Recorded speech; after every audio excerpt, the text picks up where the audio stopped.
Ah, ça donne bien, hein. Il y a un poteau entre moi et Gratien, là.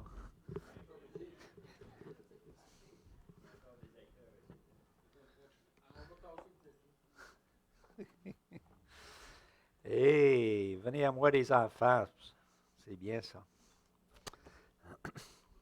C'est pour ça que je suis là.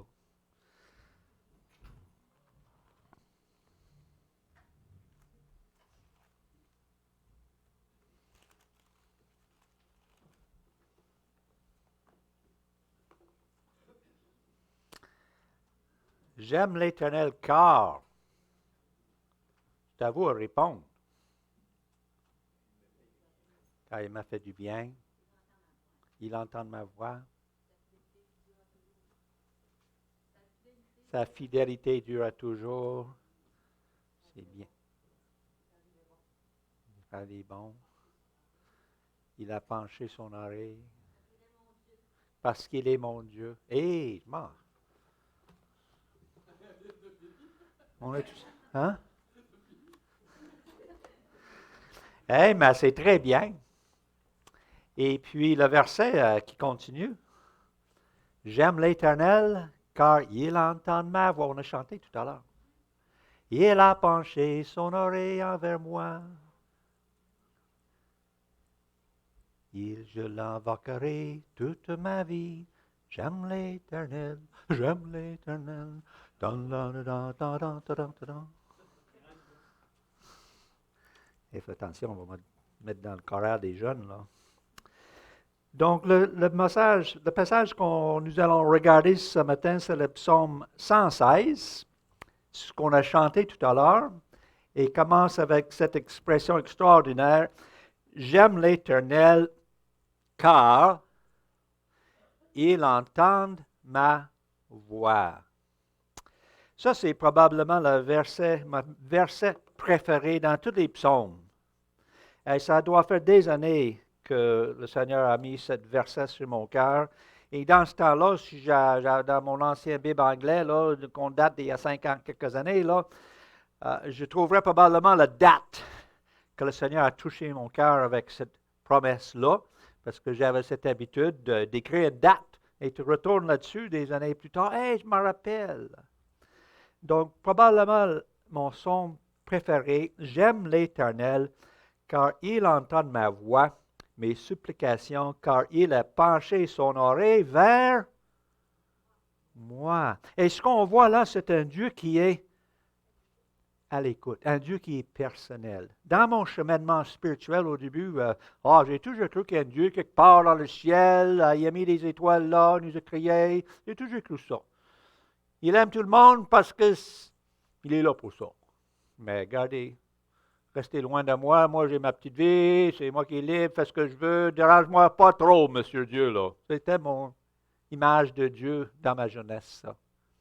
Mais je commence à voir que Dieu est un Dieu qui est personnel.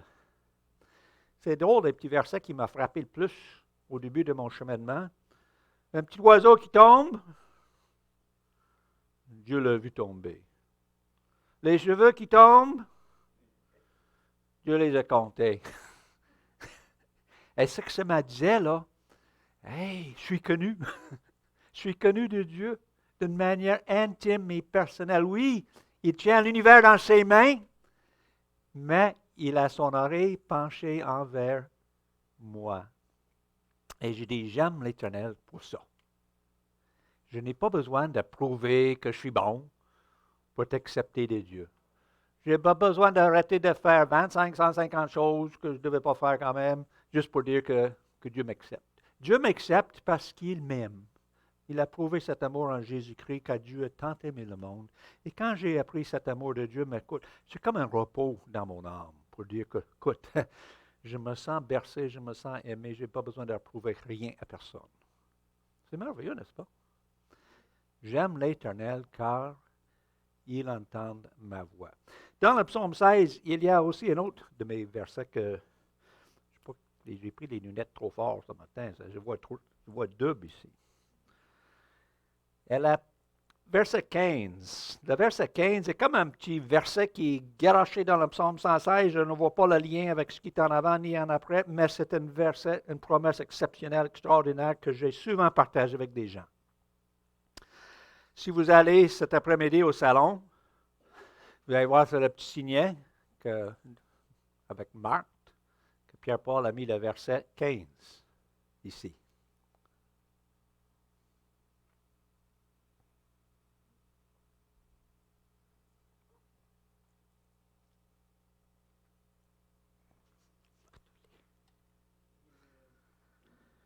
Elle a du prix aux yeux de l'Éternel, la mort de ceux qui l'aiment. Oui, c'est ça. Une autre promesse extraordinaire que j'ai souvent envoyée des gens qui vivent une période de deuil. Il y a un autre verset que j'aime beaucoup aussi dans le psaume 16, c'est le verset 6. L'Éternel garde les simples. Ça, c'est bien à savoir. Je suis un simple. Mais à part de ça, ces versets-là, je n'ai jamais étudié le contexte du psaume 116. Jusqu'il y a quelques semaines. Ben, je l'ai lu, mais ça ne m'a pas comme accroché sur le sujet du psaume 116. Et pourquoi qu'il peut dire « J'aime l'Éternel » car il entend ma voix. Donc, nous allons lire, ou bien, on va lire juste le verset 14. Mon ami Rénal, s'il vous plaît. Oui, de 1 à 14. On l'a chanté tout à l'heure, mais on va juste le mettre dans le contexte. J'aime l'Éternel, car il entend ma voix, mes supplications. Car il a penché son oreille vers moi, et je l'invoquerai toute ma vie. Les liens de la mort m'avaient environné, et les angoisses du sépulcre m'avaient saisi. J'étais en proie à la détresse et à la douleur, mais j'invoquai le nom de l'Éternel. Ô Éternel, sauve mon âme. L'Éternel est miséricordieux et juste. Notre Dieu est plein de compassion. L'Éternel garde les simples. J'étais malheureux et il m'a sauvé. Mon âme, retourne à ton repos, car l'Éternel t'a fait du bien. Oui, tu as délivré mon âme de la mort, mes yeux des larmes, mes pieds de la chute. Je marcherai devant l'Éternel sur la terre des vivants. J'avais confiance lorsque je disais, je suis bien malheureux. Je disais dans mon angoisse, tout homme est trompeur. Comment rendrai-je à l'Éternel tous ses bienfaits envers moi? J'élèverai la coupe des délivrances et j'invoquerai le nom de l'Éternel. J'accomplirai mes vœux envers l'Éternel en présence de tout son peuple. Merci, Rénal. Merci beaucoup. Donc, il y a un grand mot qui sort dans cette lecture, deux fois, qui nous donne le contexte de ce passage. Est-ce que vous avez vu le grand mot qui commence avec un A?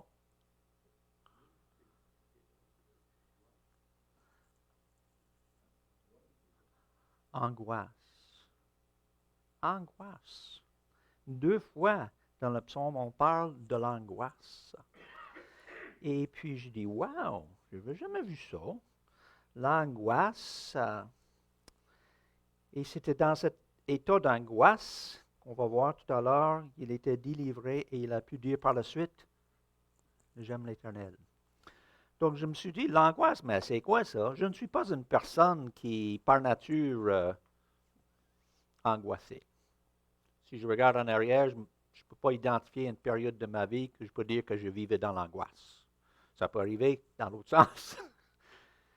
Mais c'est ma nature. Je suis comme ça. Là.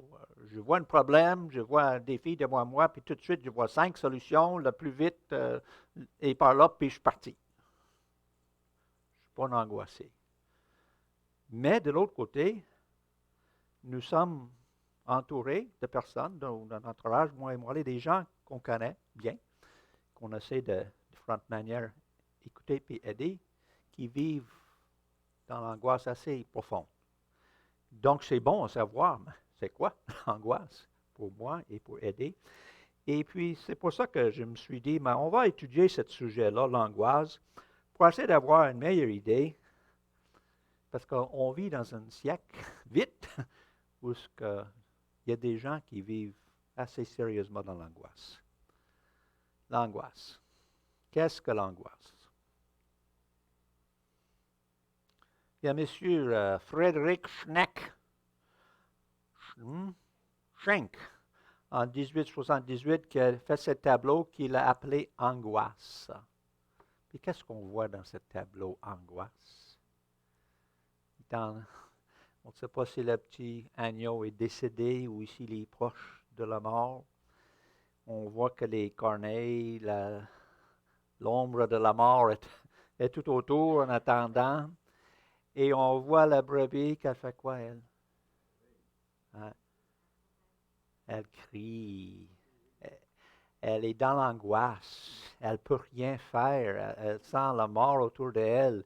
Et elle crie, là. Elle crie à qui? Je sais pas. Un berger, au moins.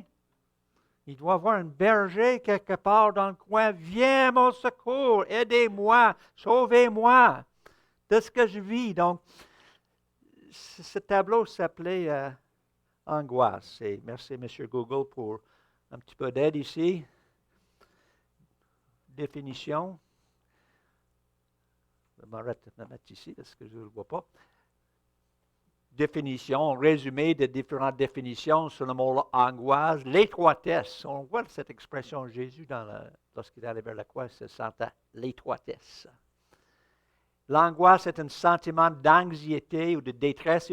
Il s'agit d'une émotion qui provoque un certain malaise psychologique accompagné d'altérations au niveau du corps, telles que des tremblements, transpiration, essoufflement. Une des conséquences d'angoisse est de nous faire voir le monde avec des lunettes noires. On a vu ça, les corneilles noires tout à l'heure qui entouraient l'agneau. Et lorsqu'on utilise l'expression noire dans notre contexte ici, souvent c'est des gens ça peut nous arriver à avoir des idées noires, ça veut dire qu'on cherche une solution, et solution rapide, et des idées noires, souvent c'est le monde. L'angoisse peut être une réaction à un danger ou quelque chose d'inconnu. On ne sait même pas pourquoi on a l'anxiété aujourd'hui. On peut même ressentir de l'angoisse sans aucune cause précise. Dans ces cas, le concept a un sens similaire à la peur ou à l'anxiété. J'ai une crise d'angoisse quand je me suis retrouvé coincé dans l'ascenseur. Après, la seule période que moi je vis l'angoisse, c'est samedi soir. Avant de prêcher.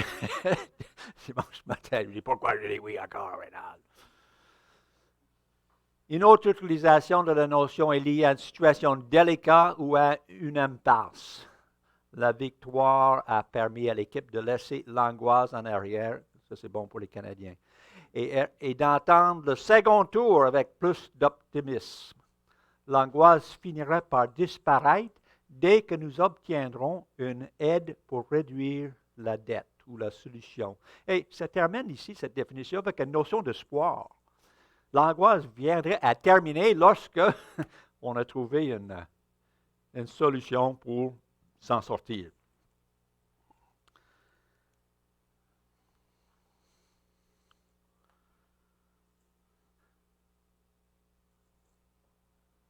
Quels sont quelques-uns on va venir à ça là.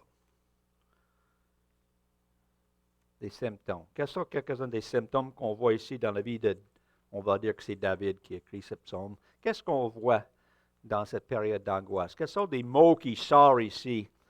dans la vie de David, dans cette période d'angoisse. Oui. Même en verset 3. On a vu tout à l'heure, là, dans la définition, les liens de la mort m'avaient environné, les angoisses du séjour des morts m'avaient saisi. Il avait peur de mourir. Il avait peur de mourir. Est-ce que c'était dans une période où est-ce qu'il était pourchassé, ou est-ce que juste dans son âme il était tellement malheureux qu'il avait hâte de mourir? Mais on voit ici que dans cette angoisse, il y avait cette notion des idées noires, il avait peur de mourir. D'autres mots qu'on trouve ici. La détresse et la douleur. Détresse et douleur. Après ça, malheureux, malheureux, des larmes, des chutes, mes pieds de la chute, je crois là, même la chute morale dans cette période-là, il dit, Dieu m'aime pas, Dieu ne m'écoute pas, je m'en vais, je vais faire ce que je veux, je vais faire le contraire. Le danger de la chute morale qui était là, de tout abandonner. Et ce qui est triste aussi, c'est le verset 11. Qu'est-ce qu'on voit là? Dans mon angoisse, j'ai vu que tout homme est trompeur. Donc, dans cette période de douleur, de sentiment de mort, de malheur, de larmes et de danger, tout d'un coup, il se sent quand même tout seul. Il se sent abandonné par tout le monde. Il n'y a personne qui l'écoute, il n'y a personne qui lui soutient, il n'y a personne qui vient à son secours. Et puis, il n'y a pas de soutien. Seul abandonné, critiqué souvent. On va revenir un peu plus à ça. Donc voilà quelques-uns des symptômes qu'on voit ici dans le cœur de David, qui décrivent très bien ce qu'on a vu dans la définition aussi. Les sentiments noirs, la détresse, le malheur, etc. Et un sentiment d'isolation. Là, d'habitude, quand je viens de prêcher, j'emmène une patate ou des tomates ou des concombres. Le jardin est fini. Mais j'ai emmené quelques œufs avec moi. Donc, pour ceux qui ont une bonne réponse ici, là, pour vos garages. Ou bien on choisit quelqu'un qui a le meilleur des réponses, puis on lui donne après. Pardon? C'est parce que je vais vous donner quelques références ici, vous allez me répondre. Je vais me mettre pour mieux voir mon affaire. Je ne puis pas à moi seul porter tout ce peuple car il est trop pesant pour moi. Plutôt que de me traiter ainsi, tue-moi. Je te prie, si j'ai trouvé grâce à tes yeux et que je ne vois pas mon malheur. C'est qui? Hein? Moïse. Ah.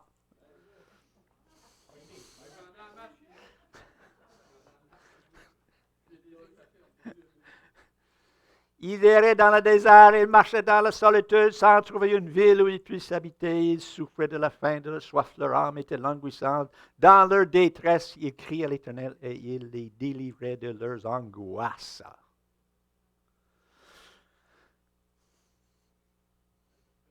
Un peuple. C'est 107, ça revient 2 fois, ce verset-là, 3 fois. Mais il n'identifie pas vraiment le peuple, mais on voit cette notion de détresse et d'angoisse et désespoir. Donc, il n'y a pas d'œuf pour ça. Il dit, dans ma détresse, j'ai invoqué l'Éternel et il m'a délivré du sein des séjours des morts. J'ai crié et tu as entendu ma voix.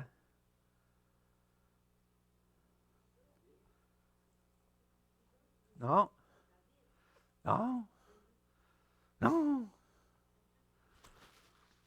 Il était profondément dans le séjour des morts. Dans l'eau en plus. Et Jonas. C'est Jonas chapitre 3, verset 2. Puis lui, il allait dans le désert où après une journée de marche, il s'assit sur un genet et demanda la mort. en disant, c'est assez, maintenant l'Éternel prend mon âme, car je ne suis pas meilleur que mes pères. Ça, c'est Élie. Il commence à éprouver de la détresse et des angoisses. Il leur dit alors, mon âme est triste jusqu'à la mort. Restez ici et veillez avec moi. Il y en avait 3 bonnes réponses, là.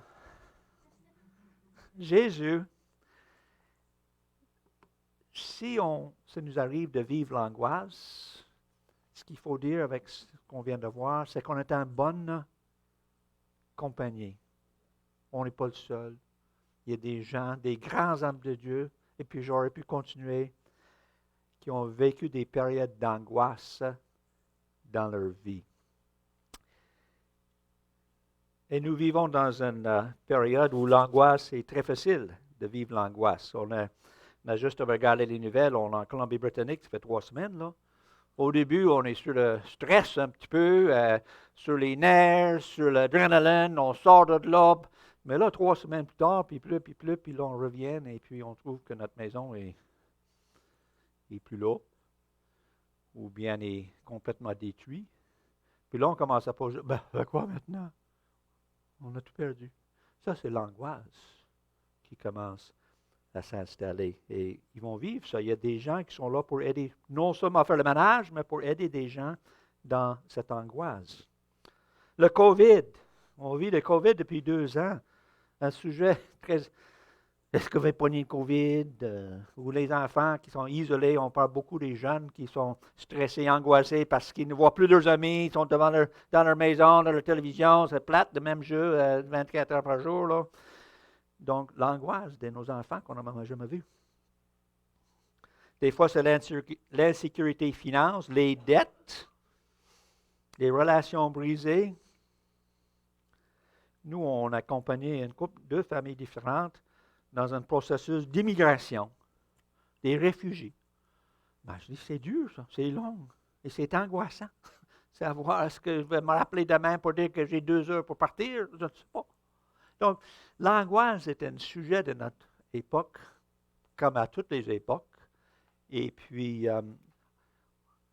ce ne sera pas rare qu'on ait entouré des personnes qui ont besoin d'aide. Est-ce que David et les autres personnages que nous avons vus ont resté jusqu'à la fin de leur jour dans une période d'angoisse? Est-ce que Jonah a resté dans la baleine? Ça, c'est l'espoir.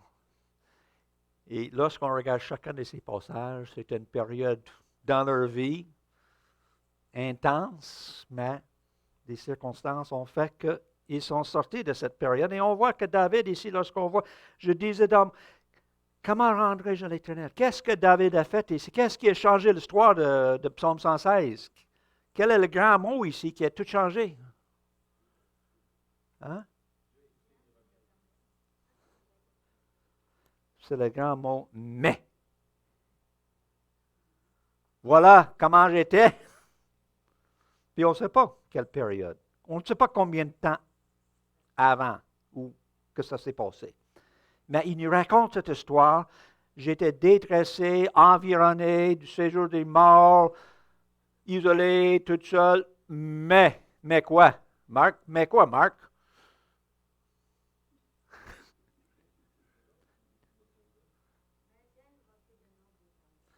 J'avais demandé à Marc à répondre à cette question. La semaine passée, Marc était là quand j'ai prêché, puis j'ai invoqué. Qu'est-ce que ça veut dire, Marc, invoquer? Marc. Ah!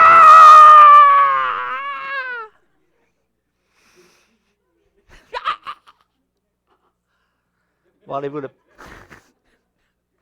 Mais j'ai crié, comme le brebis, le mouton tout à l'heure, là, et crié. C'est pas dit.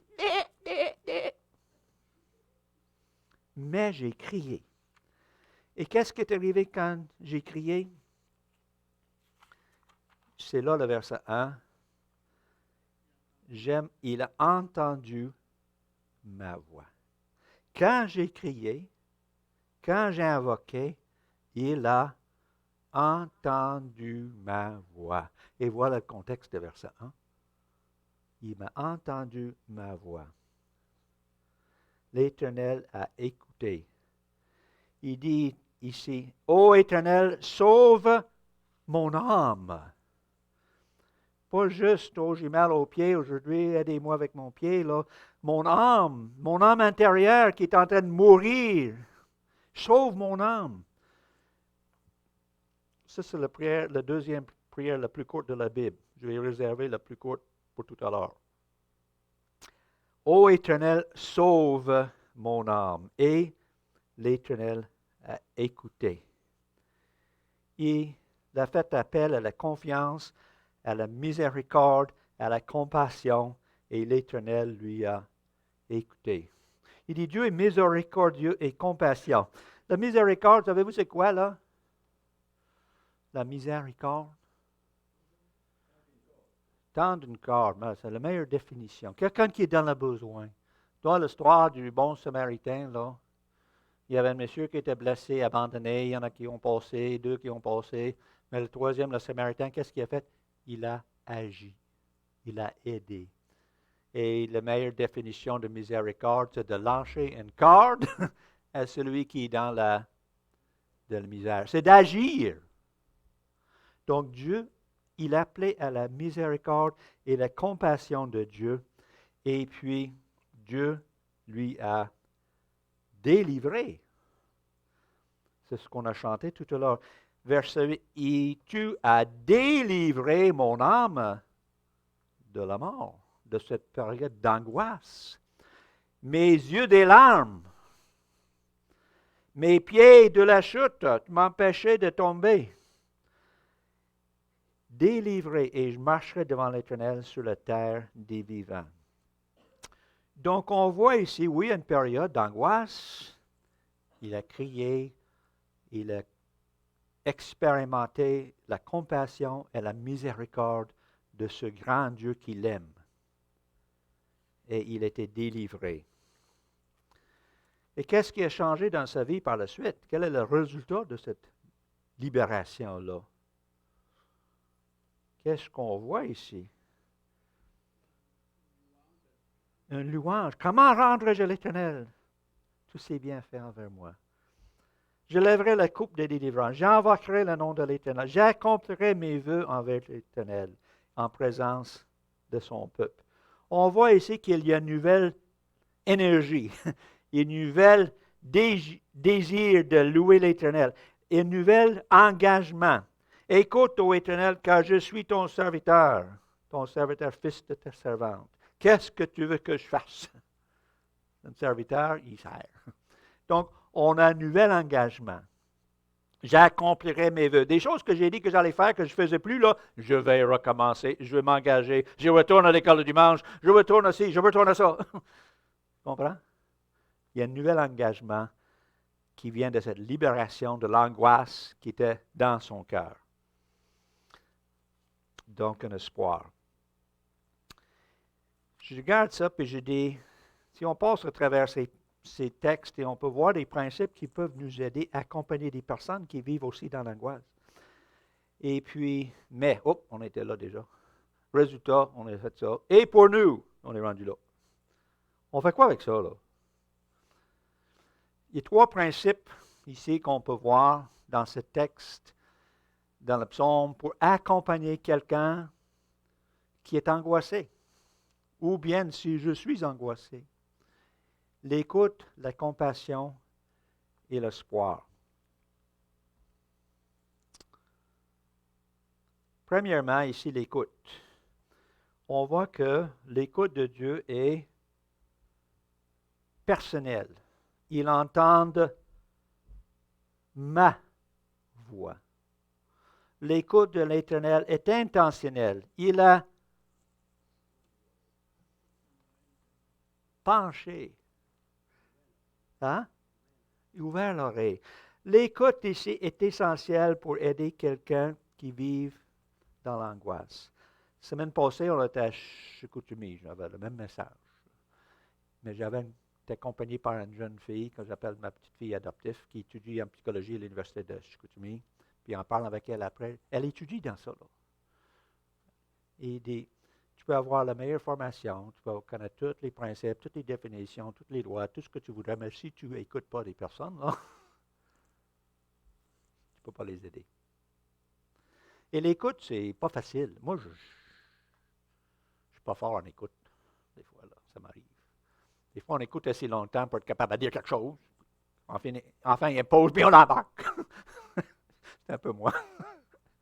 Mais j'apprends à écouter parce que c'est essentiel. Je pensais à 1 Corinthiens 13, les deux, vous connaissez ça par cœur. Si vous êtes capable de parler toutes les langues, si vous avez la foi pour déménager les montagnes, mais si je n'ai pas l'amour, je ne suis rien. Et c'est quelque chose, ça. Ce n'est pas une question de connaissance, de capacité, de don.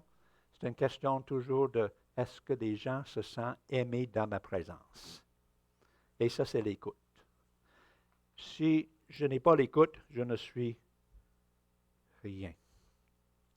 Donc, l'écoute est personnelle, c'est intentionnel. Des gens savent quand on les écoute. Et miséricordieux et juste. Juste, j'aime ça, cette notion de juste, parce que des fois, on écoute des gens, puis ce qu'on entend, c'est pas bon. C'est pas croche, c'est croche un peu, oui. Et on a une responsabilité dans cette écoute de les amener aussi à le bon chemin, à la bonne pensée, à le bon raisonnement. L'écoute n'est pas juste écouter n'importe quoi, là. C'est écouter dans le but de aider, redresser, corriger, etc.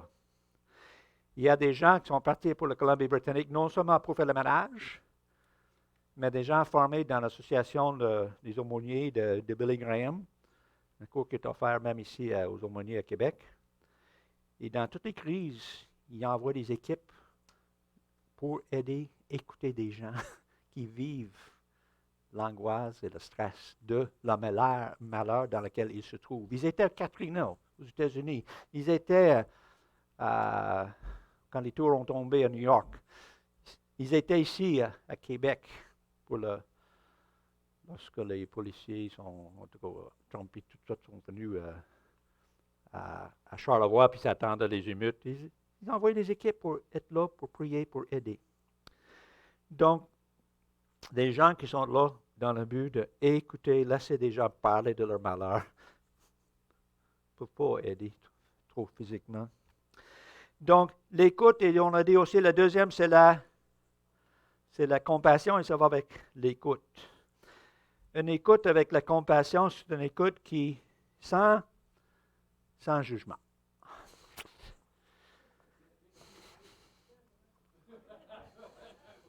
Bleu.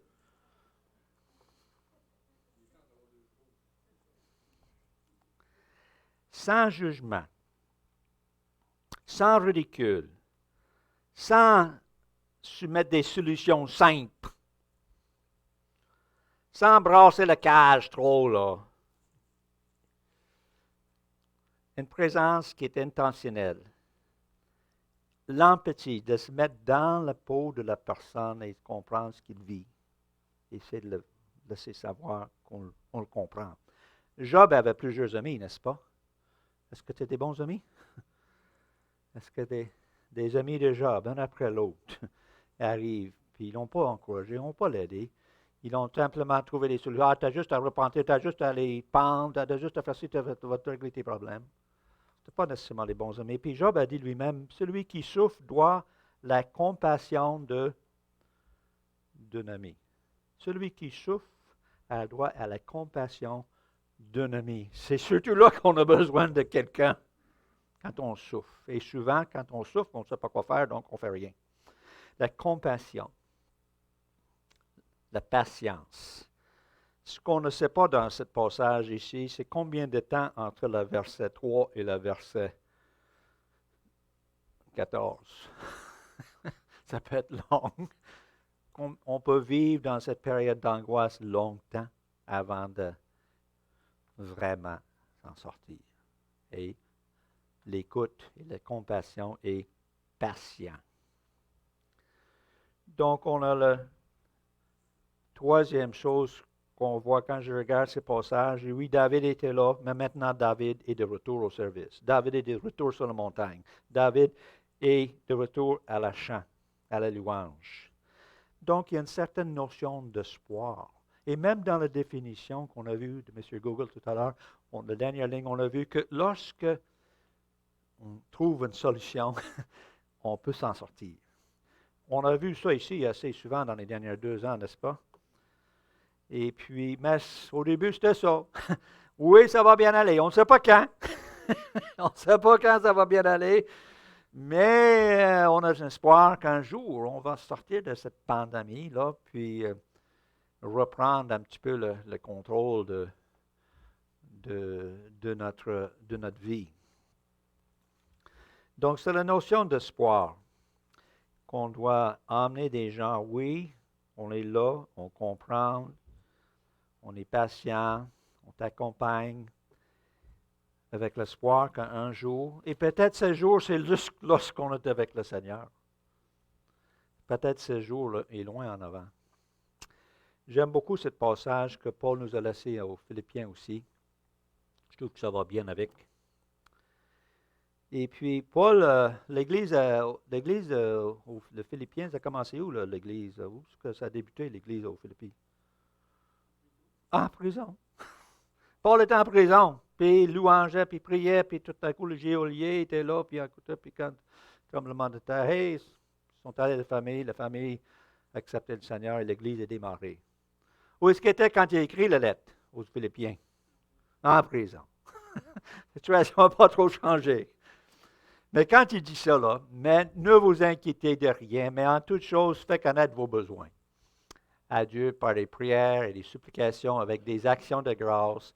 Et la paix de Dieu, qui surpasse toute intelligence, toute circonstance aussi, gardera vos cœurs et vos pensées en Jésus-Christ. Donc, ce n'est pas parce que ça allait bien que Paul était capable de dire qu'il vivait la paix dans son cœur, dans son âme. C'est parce qu'il avait ses yeux qui étaient tournés non pas sur les difficultés qui l'entouraient puis des besoins énormes, mais ses yeux étaient fixés en haut. Les circonstances ne changent pas souvent. Si je suis dans un accident puis je coupe mes 2 bras, là, je coupe mes 2 jambes, je suis en chaise roulante, ça ne changera pas. On a vu Johnny à la télévision dernièrement donner son témoignage. Johnny, je ne sais pas si vous connaissez Johnny, quadriplégique, grand ministère partout dans le monde. Ben, ça a commencé par un accident. Ça ne marche pas. Là. Il est en chaise roulante depuis 50 ans, quasiment. Mais son cœur a changé dans les années qui ont suivi. Donc, c'est un peu ça l'idée ici. Ne vous inquiétez de rien. Oui, les situations sont là. Connaître vos besoins à Dieu par des prières, des supplications, avec action, et la paix de Dieu, dans les circonstances, qui surpasse toute intelligence, gardera vos cœurs, vos âmes et vos pensées en Jésus-Christ. Il y a des personnes dans notre entourage, ou aller un ami dans une autre ville, là, qu'on connaît depuis des années, une jeune madame très sportive, un enseignant extraordinaire, prendre la retraite, puis 1 an plus tard, pogne une maladie qui le met au lit, peut-être jusqu'à la fin de ses jours. Elle a la misère à se lever, puis aller aux toilettes. C'est une femme extraordinaire de courage et de sportif. Et à travers les dernières couples d'années ou de mois, elle est arrivée à une place qu'elle dit, écoute, ça ne donne rien d'essayer juste de courir après les circonstances ou trouver des solutions, trouver un autre médecin, trouver ci, trouver ça. Je dis, je suis là. Je suis dans mon lit et je suis accompagné par le Seigneur. Les circonstances ne changera peut-être pas, mais son attitude est complètement changée, puis ça se communique maintenant dans ce qu'elle écrit, ce qu'il envoie aux autres. Des gens qui l'accompagnent dans la prière, dans le soutien moral. Donc voilà ici, sauve mon âme, il dit, il m'a sauvé. Éternel, tu m'as fait du bien. Tu m'as donné la paix dans mon cœur malgré la circonstance.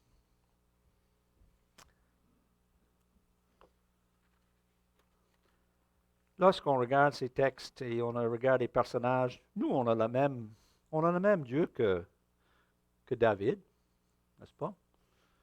Le même Dieu que Élie qui a crié, que Jonas qui a crié, que Paul qui a crié, que les apôtres.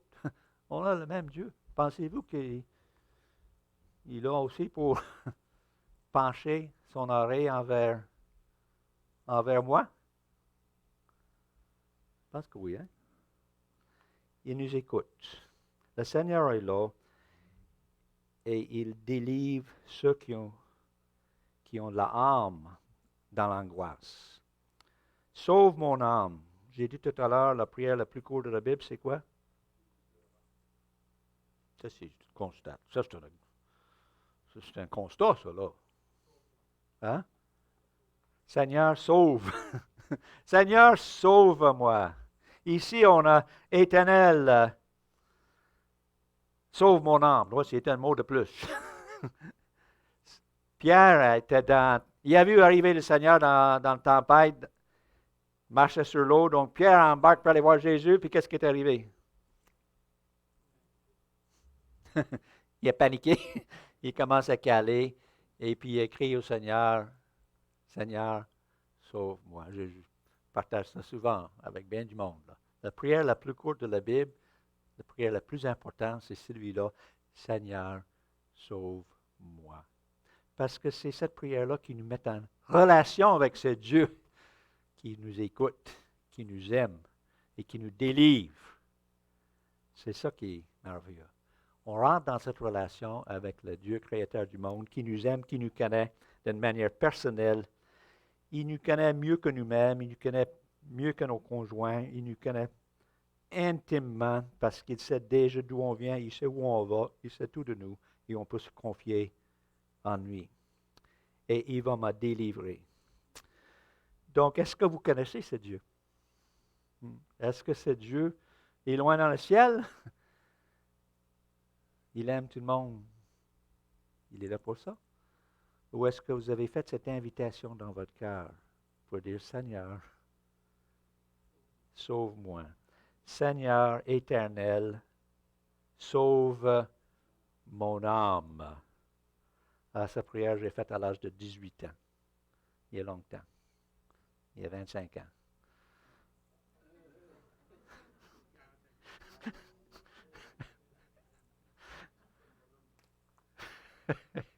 Juste pour voir si on écoutait. Mais c'est merveilleux. Je ne regretterai jamais cette prière-là. Seigneur, sauve-moi. J'étais avec le pasteur dans une salle après une prêche et j'ai dit, Seigneur, sauve-moi. Sauve mon âme. Et il m'a écouté. Et il m'a délivré. Il a changé ma vie. Il m'a donné une nouvelle orientation. Et je suis devenu son serviteur, comme il a dit ici. Je suis ton serviteur. Que veux-tu que je fasse? Donc, le Seigneur prend ces passages pour nous encourager, nous donner de l'espoir et nous donner des outils pour des personnes qui peuvent vivre dans l'angoisse. Et nous avons encore quelques minutes et j'aime ça, ouvrir la porte à vous. Peut-être vous avez quelque chose à partager, peut-être vous avez une question, peut-être vous avez une prière, mais on a quelques minutes. Est-ce qu'il y a quelqu'un qui aimerait dire, oui, l'Éternel m'a écouté dans telle place, dans telle situation. Oui, aussi, je me sens écouté. La seule chose, c'est qu'on ne parle pas tout en même temps.